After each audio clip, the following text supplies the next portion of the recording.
So I'm just going to say, welcome everyone. I am Katie Hutchinson. I'm the Vice President of CQ Partners, Vice President of Marketing for CQ Partners, and I'm very excited to be here today. As you've been reading in terms of our communication, we've talked a lot about, and you've read in industry reports about new patients being down 5%.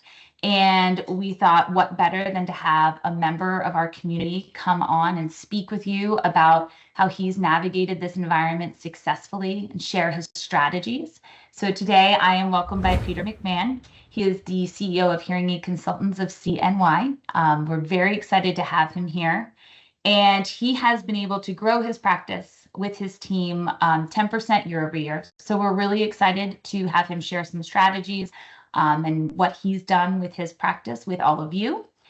And I'm going to give them a brief background on you, Peter, just small. You can chime in if you want to say anything else, but he's been in business for 20 years. He manages 6 locations, longtime member of CQ Partners, and invests in his marketing, invests in his team's development. And so we thought he'd be the perfect person to be here today and to share his strategies with you. So, Peter, say hello. Hello. Good. We've actually been in business for almost 30 years. 30 years. So I got that wrong. It should have been like 20 plus. No, it's okay. Thank you. Well, that's even better than the 20. So congratulations. Thank you. Good.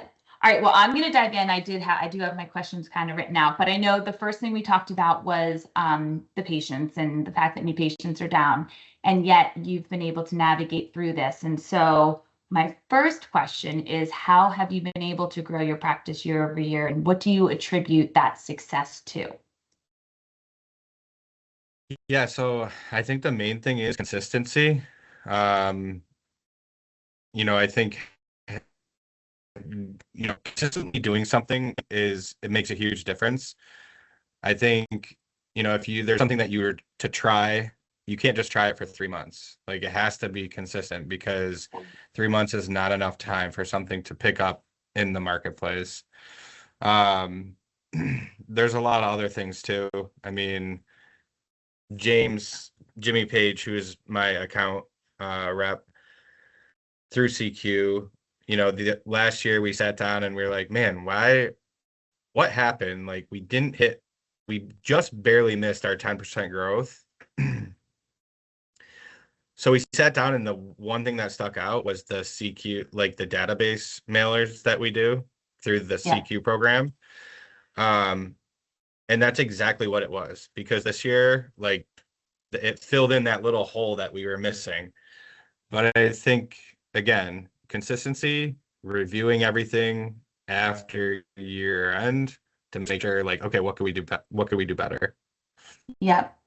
And about the CQ database program, I mean, I know a lot about that, but if you could share for some that are on this call who maybe have not been consistent in terms of reaching out to their database and or who have not engaged in the program, maybe talk to them a little bit about the value it brought you, why you would use it, maybe what are the key components of it that helped with the success of reaching out to patients. So it's a very simple program to use. They say that you want to have touch points with each patient up to 4 to 5 times a year. Mm-hmm. So what we did was we have 2 different groups of letters that we send out. We have our out of warranty patients, and then we have our tested not sold, tested not treated patients. So for example, January, we mailed out half of our out of warranty. So we out of warranty list A, and then February will go to TNT list A, and then March will be list B, so forth. So throughout the whole year, we're just by doing the database program, we're touching each of those patients up to 3 times. And then, obviously you have your birthday cards and whatnot. But all you do is you give CQ your list, they call, which is also nice because it's not tying up your phones. So instead of, having, unless you obviously have a dedicated team to have an outreach program. But yeah, I mean, it's not tying up your phone. They're transferring the calls to you once they have a patient that agrees to schedule an appointment. So it's definitely beneficial. Yeah. And like I said, it was that missing piece that we needed To get over the hump. That, yes. Yep. And it's interesting when you say that about the outbound calls, because one of the things we've seen with you and with others that have done the database program is that the outbound calls are really key. That we find that a lot of the appointments that are being made come from the outbound calling versus just sending the letter out and then hoping people are going to call in. So it's the getting the message out, getting it in front of them, and then making those outbound calls, which could be either, like you said, a designated person within the practice or using our program and our call center to help make those appointments, which is great. And Yeah. that's really great to hear that has helped, that you were able to identify with James what you needed to do. And then by putting it in place, being consistent, and having that success this year is awesome. Yeah. Also, it coincides with our front office staff members too that are also reaching out to these patients. And yeah, sometimes you'll have overlap, but it's pretty easy to just say, "Oh, I'm sorry. Whatever." Yeah, exactly. It's like, oh wait, we thought about you so much that we wanted to call you Yeah. 2 times. We really were thinking about you. So that's good. All right. Well, then I wanted to ask, dive into, it's clear you invest in your marketing. It's clear that, having a plan and sticking to a plan is important to you. And so what would you say to practices who may hesitate in terms of spending money on marketing, or to, feel cautious about that spending? What do you say to those? And I hate to say it, but how do you make them, the importance of not playing it too safe when it comes to marketing?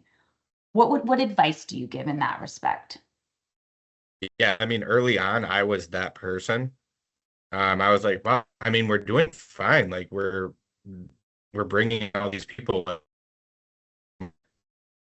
Well, if you want to grow, you have to spend more. You have to invest. You have to make that investment because, you won't grow as much or as fast without making that investment. It sounds scary. Trust me, I've been there. So my mom used to own the practice before I purchased it from her in 2017, but I was always the one under her saying, well, listen, we don't need to spend all that money. We're fine where we are.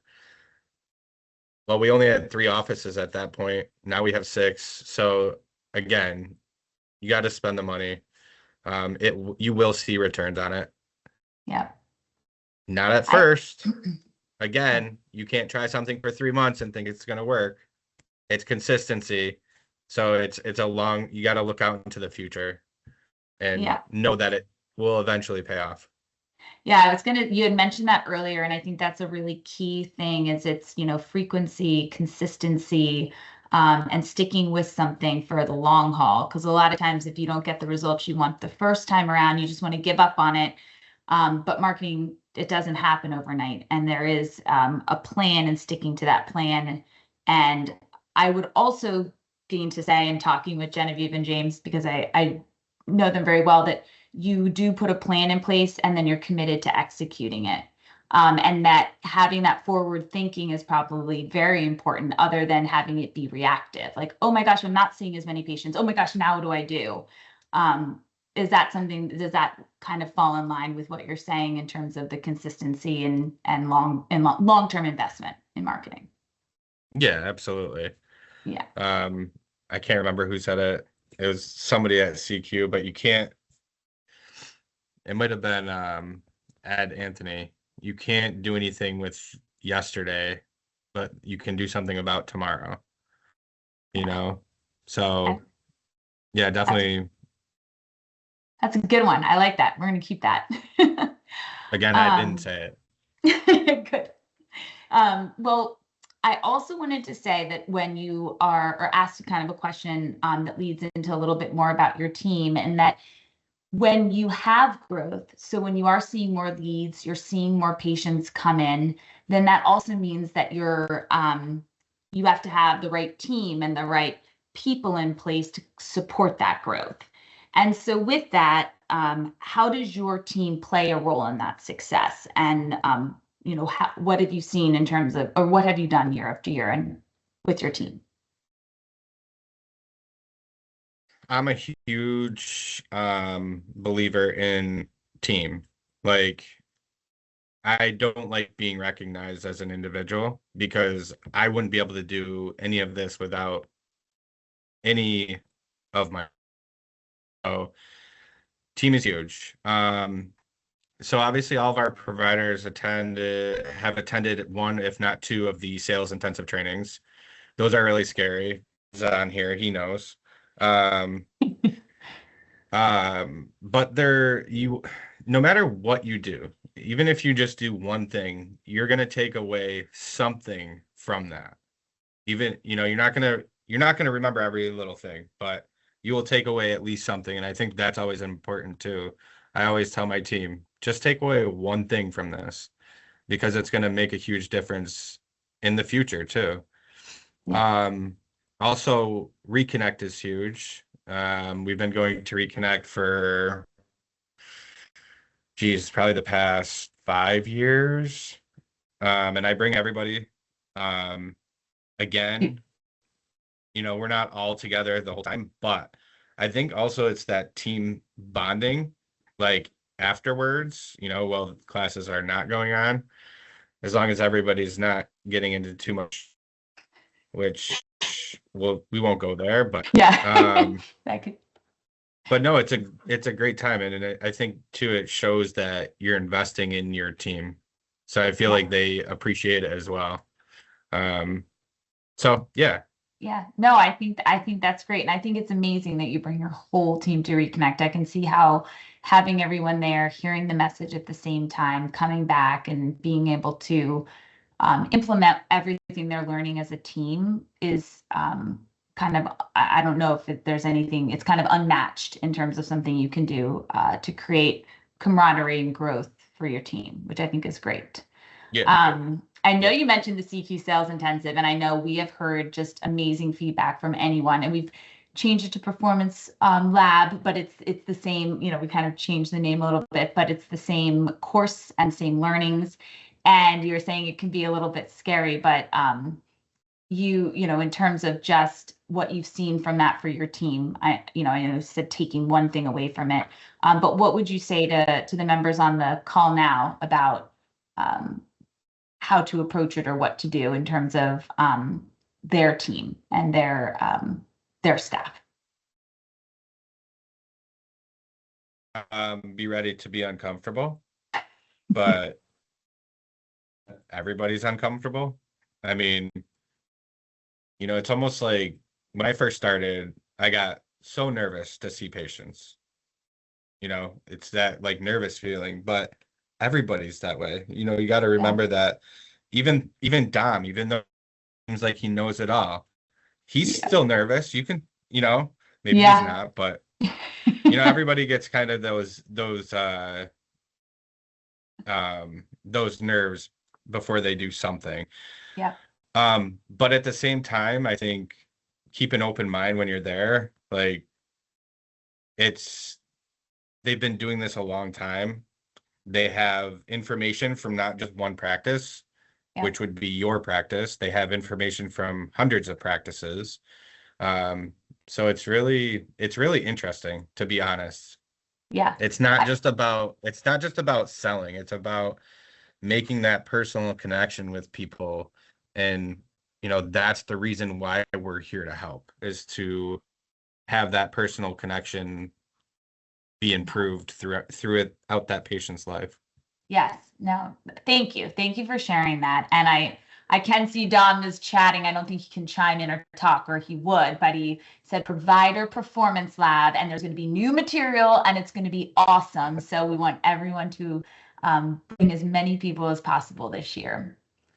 And let me look on here. So one other question. And maybe this is more, I know you talked about the CQ programs and Reconnect and the provider, the Performance Lab, but Also, just in terms of how you approach developing your staff and keeping them engaged and keeping them growing, is there anything else you would share with your members as to something that you do or that you recommend for with your team? So we do one-on-one meetings bi-weekly. So we meet with each staff member every 2 weeks, see how things are going, see if they need anything. We also do bi-monthly team meetings. So we'll all get together, go over some like touch points of what, we've talked about at some one-on-ones. But I'm still in the process of like fine-tuning, like developing staff. Um, I'm not perfect. So, I think I can always grow on that aspect of having a better plan in place when, you hire somebody new, or because again, we were literally three people. It was myself, my mother, and a front office for so long that now we have 13 employees. So it's like, Oh oh my shoot, God. we should start doing something about this. Yeah. So No, I think that's wonderful. And I can say, like, just as somebody who, we don't meet in person, we're not in an office every single day. And the times that we make for coming together as a company, it's important. So those bi-weekly, or you said bi-monthly, just kind of more bonding and bringing the whole team together and bringing it's amazing how those touch points can make such a difference in just the yeah, overall feel of your team and the joint effort and team camaraderie that you can create with something like that. In addition to the one-on-ones and all the other, meetings and strategies that you are working with your staff. It's great. yeah, absolutely. Perfect. Well, we're coming. I know we have a couple more minutes, and I don't know if anyone in the audience has some additional questions that you might want to ask.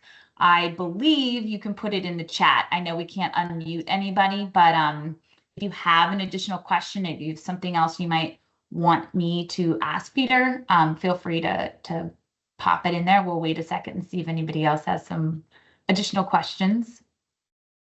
Oh, I love it. Don has one. I'm going to read it. How do you get through it mentally at first when you aren't seeing returns and you have bills to pay? How do you handle it with your team when the results? Okay, let's go with the first one. So, how do you get through mentally at first when you aren't seeing returns and you have bills to pay? What do you do? How do you get through that? It's not easy. Um, I honestly, I listened to my support, which was CQ. Awesome. So I mean, again, they've helped a lot. And it's kind of like what we do with our patients. Like you have to build that trust. Yeah. They built the trust. They built their trust in me, or I built their trust. You guys know what Yeah. I'm trying to say. Yeah. Where I trusted them and I kept doing it, and then you do start to see returns. I think it will get to a point where, um, they'll tell you, okay, let's try to change some things up, or let's try to do this or that. So, but at first, yeah, it's hard because you're spending money and not seeing a return right away, but you have to look into the future. I think And that's there are amazing. obviously there are some programs too where, certain manufacturers can help pay for some of it too. Yeah. So you have to look into all your avenues as far as like helping pay for it. Absolutely. And that is something I do know that our marketing team and our AMs are very in tune with in terms of like the manufacturer promo, the things that you can do to help offset some of those costs. And I think that's important too. And it's really important. It's really great to hear that that CQ has been, in terms of building trust and helping you with that. That's Yeah. great for us to hear and for others to hear. The Yeah, second for sure. question from Dom is, Yeah, how do so you, oh, go for it. Sorry. yeah, Thank you. no. So this was exactly like literally you could split my company in half. Like 15 years ago, this is what it was, and now we're at this point. But I would have members of the staff saying, oh my gosh, another direct mail patient called and they're threatening to call their lawyer. It's like, okay, you know that it's going to happen. Yeah. You got to expect at least 15 people are going to call you. Not all of them are going to threaten a lawyer, but it's a piece of mail. Yes. Like, so yeah, it's hard because it discourages you. You like when a team member, when staff say, "Oh, why are we doing this? It's not bringing anything in." Like you're like, "Why am I doing this?" But you know that it does work. So Yeah. you gotta you gotta push through it. You gotta maybe sit down and say, "Okay, well, if it's not, I know not everybody has multiple locations, so."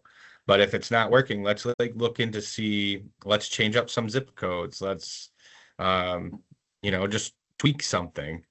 And I think that was a big thing, like I was saying earlier about what did we not do this year that, you know, could have put us over the top. So nothing's Yeah. No, I think that's great. And yeah, no, I appreciate it. That's a perfect answer to that. I was looking to see if there are any other questions, but I think that we're getting close to the end here. I will wait 1 second, see if we have any other questions. Um, and we're always here. If you do after this, or if you have a takeaway once we step off this call. While I'm waiting, oh good, I'm going to ask this question, one last question, and then I am going to share a little news about Peter too, because we just sent our email out. But if you had to give one piece of advice to a new owner that would change their life, so one piece of advice, new owner, change their life, what would that be?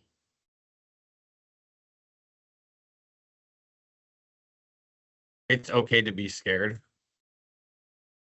Yeah. There are, I feel like there are um, two different definitions of being scared.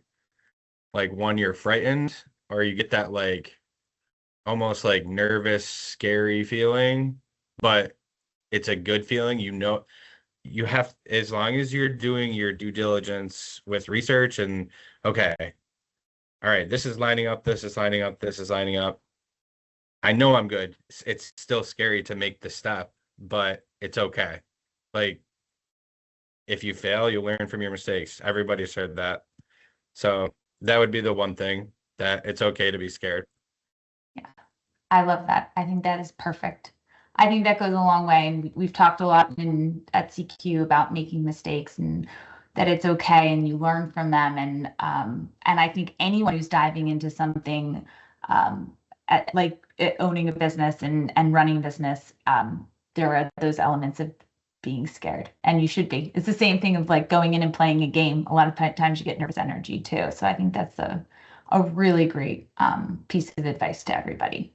So, Yeah. thank you so much, Peter. Thank you for sharing You're everything, for welcome. coming on here. I think all of us have learned something. And I think if I've taken anything from the conversation, it's that success and doesn't happen by accident. And it is something that you need to work at. You need to commit to a plan, to investing in marketing, to investing in your team. And by doing that and sticking with it for the long haul, you're going to see the success. And it's evident that is what you do, and that you and your team, your team is lucky to have you. And I did want to share that we announced our CQ awards just recently, and we can all, I wish you all could clap or something, but Peter has won the CQ Visionary Award, and so I wanted to announce it today. Congratulations to you and your team.